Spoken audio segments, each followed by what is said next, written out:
Traders, इस lecture में हम समझेंगे क्या कि मार्केट मोमेंटम करता कैसे एंड उसके मोमेंटम को हम समझने की यहाँ पे कोशिश करेंगे।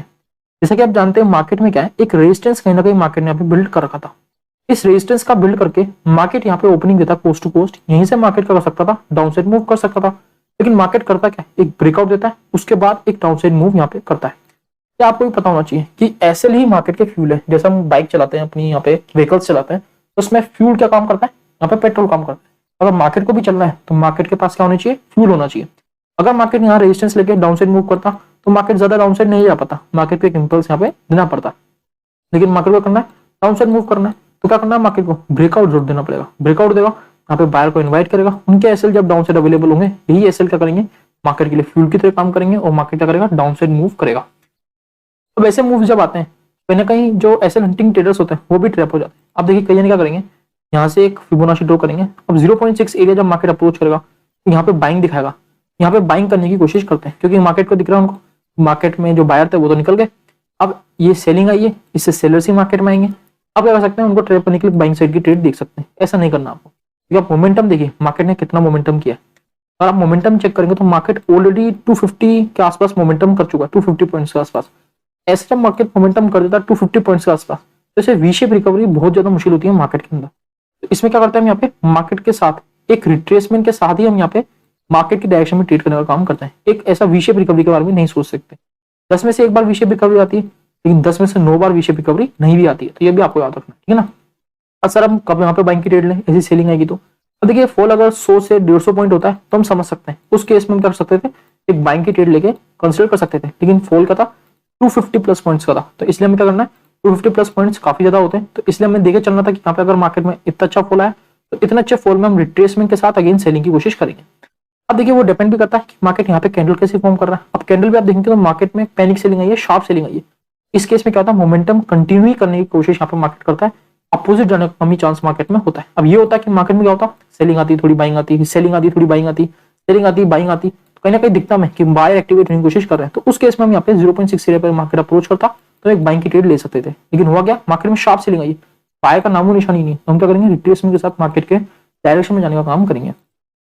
उसके बाद देखिए मार्केट ने फॉल किया, और अगले दिन क्या किया मार्केट ने, अगले दिन मार्केट ने खुला और मार्केट ने खुलते ही फॉल नहीं किया, मार्केट ने क्या करा, एक इंपल्स दिया। अब ये इंपल्स क्यों दिया, अब देखिए मार्केट में क्या होता है, ट्रेडर्स देखते हैं कि ये देखते हैं कि वो यहाँ पे मार्केट में एक फॉल आया, उसके बाद मार्केट ने एक इंपल्स दिया, इंपल्स 0.3 एरिया से मार्केट ने रेजिस्टेंस लेकर डाउन साइड मूव किया। अगले दिन मार्केट खुलेगा, उठा के पुट ले लेंगे। होता क्या है, रैंडम सेलर्स आते हैं, रैंडम सेलर्स आएंगे तो मार्केट ने क्या करा, कंफ्यूजन करने के लिए उनको एक इंपल्स दिया, उनको निकालने के लिए इंपल्स दिया। ये इंपल्स क्यों दिया, ताकि यहाँ पे जो सेलर्स उनकी कमर तोड़े। तो यहाँ पे सेलर्स जितने भी थे उन सबको एक इंपल्स देके कमर तोड़ने का काम मार्केट ने किया। जिसे सेलर्स को एक यहाँ पे ब्रेकआउट दिखा, यहाँ पे निफ्टी में ब्रेकआउट दे दिया, उनको ये दिखा, तो उसके बाद क्या होता है, वो कंफ्यूज हो जाते हैं कि सेलिंग करें बाइंग करें, इतनी अच्छी सेलिंग आ रही है, तो क्या करते हैं, वो कंफ्यूज होते हैं। उसी का मौका यहाँ पे मार्केट उठाता है और यहाँ पे अच्छी सेलिंग फिर बाद में हमें देखने के लिए मिलती है। इस तरीके से मार्केट देखिए रिटेलर का जो माइंडसेट उसको यहाँ पे क्या करता है, ट्रैप करने का काम करता है। सबसे पहले क्या करा, सबसे पहले तो यहाँ पे तो ट्रैप किया ही किया। अगले दिन खुला तो अगले दिन भी यहाँ पे उनको बाइंग करवाई, उनको बाइंग करवा के कहीं ना कहीं मार्केट यहाँ पे ट्रैप करने का काम किया। ये अगर आप समझ जाएंगे तो आप अच्छे से मार्केट में काम कर पाएंगे। तो मार्केट में क्या होता है, अगले दिन देखिए, अगले दिन भी सेम मार्केट ये करता है, मार्केट होता तो खुलते डाउनफॉल करना स्टार्ट कर देता। लेकिन हुआ क्या, मार्केट ने एक अच्छा इंपल्स दिया। अब ये इंपल्स क्या करता है, यहाँ पे कहीं ना कहीं जो सेलर्स हैं उनकी कमर तोड़ने का काम करता है, उनको यहाँ से आउट करता है। मार्केट से आउट हो गए सेलर्स, अब क्या होंगे, बायर्स ही मार्केट में आएंगे, क्योंकि निफ्टी क्या था, ब्रेकआउट दे चुका था। बायर्स ही मार्केट में आएंगे, तो फिर उसके बाद देखिए अब फिर मार्केट ने क्या करा, डाउन साइड मूव करना स्टार्ट किया। तो अगर आप समझ जाएंगे कब आपको यहाँ पे बाइंग करनी है, कब आपको सेलिंग करनी है, तो आप इजिली मार्केट को यहाँ पे समझ सकते हैं। क्योंकि हमें पता था कि मार्केट में क्या है, एक इंपल्सिव मूव यहाँ पे पेंडिंग है। उस इंपल्सिव मूव को अगर हम कैच कर लेंगे, क्योंकि वो हम जानते हैं कि मार्केट क्या करेगा, एक इंपल्सिव मूव देगा ट्रैप करने के लिए सेलर्स को। उस सेलर्स को ट्रैप करने के लिए इंपल्सिव मूव हम कैच कर सकते हैं। उसके बाद क्या कर सकते हैं, मार्केट को जहां भी जाना हो वहां पे जा सकता है।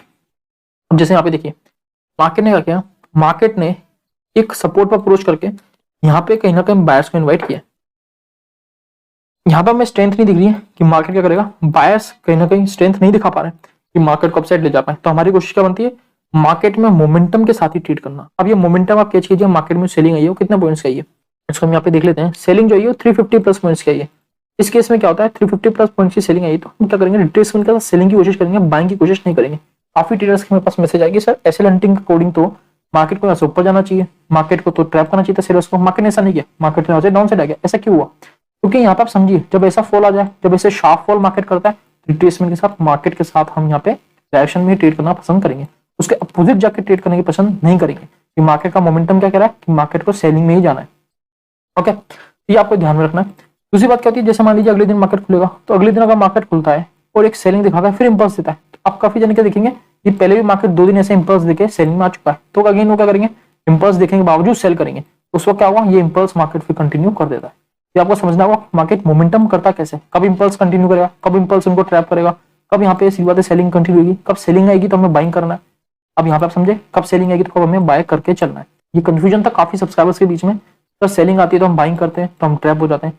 तो याद रखना है सेलिंग कैसे आ रही है उसको देखना है, शार्प सेलिंग है, थोड़ा बहुत बाइंग भी आती है तो हम सोच भी सकते थे बाय करने के बारे में, लेकिन शार्प सेलिंग है 350 प्लस पॉइंट की सेलिंग हो चुकी है, तो इस केस में बाय करने के बारे में तुम सोच नहीं सकते। मार्केट के मोमेंटम के साथ ही हम कंटिन्यू करेंगे, रिट्रेसमेंट के साथ ही कंटिन्यू करेंगे। कभी कभार क्या होता है मार्केट रिट्रेसमेंट नहीं देता, यहाँ पे रिट्रेसमेंट नहीं देता सेलर्स को इन्वाइट करने के लिए, यहाँ पे करता क्या मार्केट थोड़ा बहुत वेट करेगा, बायर्स को इन्वाइट करेगा, नीचे उनके एसएल क्रिएट हो जाएंगे, मार्केट को फ्यूल मिलेगा, मार्केट डाउन साइड मूव कर जाता है। ये भी आपको समझना है कि ऐसे केस में क्या करना है, हमें थोड़ा बीच में एंट्री क्रिएट करनी होती है, हमें 0.3 लेवल का वेट नहीं करना होता है। मार्केट चाहता ही नहीं कि वहां तक एंट्री क्रिएट करने के लिए मार्केट जाए। ओके, ये सबको पता है कि 0.3 पर अगर मार्केट अप्रोच करेगा तो सेलिंग करेंगे। ओके, तो मार्केट क्या करेगा, वहां तक अप्रोच नहीं करेगा, उनको बैठने का मौका नहीं देगा। तो अब देखिए हमने किस तरीके से 3 दिन मार्केट में काम किया उसको हम यहाँ पे समझते हैं, काफी इंपॉर्टेंट समझ लो। यहाँ पर देखिए मार्केट क्या होता है, खुलते एक सेल ऑफ यहाँ पे दिखाता है, यहाँ पे खुलते क्या होता है, सेल ऑफ दिखता है। मार्केट ऑलरेडी 2 दिन से सेल ऑफ होता आ रहा है, तो मेरा कहीं ना कहीं मूड नहीं था सेलिंग में जाने का, क्योंकि मुझे पता है डाउन साइड एसएल है तो मार्केट थोड़ा बहुत सेलिंग में आएगा इनको हंट करने के लिए। तो हमारा काम क्या बनता है, हमारा काम बनता है बाइंग करना, जब ये बायर्स यहाँ पे मार्केट से आउट हो जाएंगे। अब होता क्या है, मार्केट में सेलिंग आती है, उसके बाद हम क्या करते हैं, फिबोनाची कहीं ना कहीं मार्केट में ड्रॉ करते हैं। हम यहाँ पे फिबोनाची ड्रॉ करेंगे एंड मार्केट में देखेंगे कब यहाँ पे मार्केट ने सेलर्स को आउट किया, सॉरी कब मार्केट ने यहाँ पे बायर्स को आउट किया। तो आप यहाँ पे देखेंगे तो मार्केट ने क्या करा, बायर्स को कहीं ना कहीं जो टोटल बायर्स थे यहाँ से सबको आउट कर दिया। उसके बाद हमारा काम बनता है बाय करना, हमने क्या करा, यहाँ पे बाय किया। होता क्या है, बाय किया था तो उसके बाद मार्केट ने फिर अगेन सेलिंग कंटिन्यू की और इस लो का भी ब्रेकडाउन दे दिया। क्या यहाँ पे हम मार्केट में क्या करेंगे, क्या मार्केट में हम डर के मारे आउट हो जाएंगे, नहीं, हमारा क्या है मार्केट में फिक्स है, एसएल है तो एसएल लेके निकलेंगे, नहीं तो जो प्रॉफिट है प्रॉफिट लेके निकलेंगे।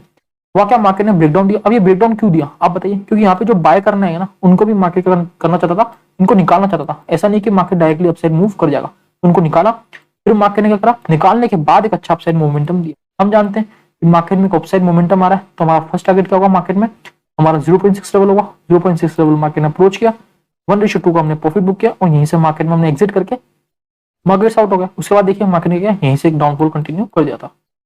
ओके, तो इस तरीके से हमने फ्राइडे के दिन काम करने का मार्केट काम किया था। अब देखिए उसके बाद हमने ट्यूसडे के दिन काम किया था। इस दिन हमने क्या देखा था कि मार्केट में क्या है, एसेल्स जो भी अवेलेबल है ये यहाँ पे अपसाइड ही सेलर्स के एसेल अवेलेबल है। मार्केट में ऐसा कोई बड़ा सेलर बैठा नहीं है जिसने मार्केट में क्या हो अच्छी सेलिंग लेके आया। हमारा काम क्या बनता है, यहाँ पे जितने भी सेलर्स अवेलेबल है उनको हंट कर सकते हैं। यहाँ पे क्या हुआ, मार्केट ने खुलते एक अच्छी बुलिश कैंडल क्रिएट कर दी थी। जब बुलिश कैंडल क्रिएट हुई तो सारे सेलर्स ऐसे मार्केट आउट हो गए। अब क्या होता है कि कहीं ना कहीं जब ऐसे ही बुलिश कैंडल बनती है और ऐसे हाई पे मार्केट अप्रोच करता है, कहीं ना कहीं मार्केट में फिर सेलर्स इन्वाइट होते हैं। मार्केट क्या करता है, यहाँ पे सेलर्स को इन्वाइट कर भी रहा था, उसकी वजह से क्या करा हमने फिर बाइंग की ट्रेड यहाँ पे लेने के बारे में सोचा। उसके बाद क्या होता है, आप देखिए बाइंग की ट्रेड हम लेंगे तो हम ये भी देखते हैं कि पीछे क्या हो रहा है, पीछे जैसे निफ्टी में क्या हो रहा है, उसके बाद ऑप्शन चेन में क्या हो रहा है, ऑप्शन चेन में कौन एक्टिवेट हो रहा है वो भी हम यहाँ पे देखते हैं। उसके बाद कहीं ना कहीं हम यहाँ पे सोचते हैं किस डायरेक्शन में हमें जाना है। हमें दिखता है कि मार्केट में सेलर्स यहाँ पे एक्टिवेट हो रहे हैं तो उस वक्त हम सेलिंग में जाते हैं, ऐसा दिख नहीं रहा था तो इसलिए हमने बाइंग प्रेफर किया, एक अच्छा टारगेट मार्केट से लेके हम यहाँ पे आउट हुए। देखिए मंडे को भी मैंने काम किया था, लेकिन मंडे को मैं आपके साथ अवेलेबल नहीं हो पाया था टेलीग्राम पे। मंडे को भी मैंने लेकिन काम किया था। मंडे को देखते हैं कि मंडे को किस तरह से हमने काम किया था। क्योंकि मंडे में क्या था कि यहाँ पे हमें एक सेलिंग दिख रही थी, सेलिंग देख के यहाँ पे जो डाउन साइड बायर थे वो तो कहीं ना कहीं आउट हो गए होंगे। टॉप पे जो सेलर था वो ओपनिंग देख के कहीं ना कहीं मार्केट आउट हो गया होगा। फिर अगर देखा जाए तो होता क्या है, यहाँ पे अब एसएल जो अवेलेबल है यहीं पर कहीं ना कहीं स्विंग्स पे एसएल अवेलेबल है, टॉप पे कहीं ना कहीं सेलर का एसएल अवेलेबल है, क्योंकि टॉप पे क्या है सेलर यहाँ पे अवेलेबल है। तो यहीं पर एसएल था, डाउन साइड एसएल अवेलेबल नहीं थे। हमारा काम क्या बनता है, यहाँ पे एक बाइंग की ट्रेड हम जनरेट कर सकते हैं। उसके लिए हम यहाँ पे फिबोनाची का अप्लाई करेंगे, टॉप टू बॉटम यहाँ पे लगाएंगे और 0.5 या 0.6 का जो हमारा रीजन होता है उसमें जब मार्केट अप्रोच करेगा वहां पे हम बाइंग की ट्रेड लेकर अच्छा प्रॉफिट जनरेट कर सकते हैं। उसका आप देखिए अच्छा खासा बाइंग के मोमेंटम हमें देखने के लिए मिला। अब देखिए किस तरह से हमने मंडे को, ट्यूसडे को एंड देन फ्राइडे को काम किया था अकॉर्डिंग टू एसएल हंटिंग, वो हमने यहाँ पे समझ लिया। इस लेक्चर में सबसे पहले हमने क्या समझा कि मार्केट मोमेंटम करता कैसे, क्योंकि मार्केट को क्या चाहिए, फ्यूल चाहिए मोमेंटम करने के लिए। और फ्यूल यहाँ पे कौन काम करता है, एसएल काम करते हैं। मैंने आपको समझाया मार्केट मोमेंटम कैसे करता है और कब हमें बाइंग करनी है एक शार्प फॉल के बाद और कब हमें सेलिंग करनी है वो हमें यहाँ पे आपको मैंने क्लियर किया। जब मार्केट 250 प्लस पॉइंट यहाँ पे फॉल कर चुका हो और फॉल कर दे 250 प्लस पॉइंट और शार्प सेलिंग है तो उस केस में मार्केट के मोमेंटम के साथ ही चलेंगे, मार्केट का अपोजिट नहीं सोचेंगे, क्योंकि 10 में से एक बार होता है कि मार्केट का करे वी शेप रिकवरी करे, 10 में से 9 बार तो मार्केट का करता है वी शेप रिकवरी नहीं करता है। तो मार्केट के रिट्रेसमेंट के साथ हम मार्केट के डायरेक्शन में जाएंगे।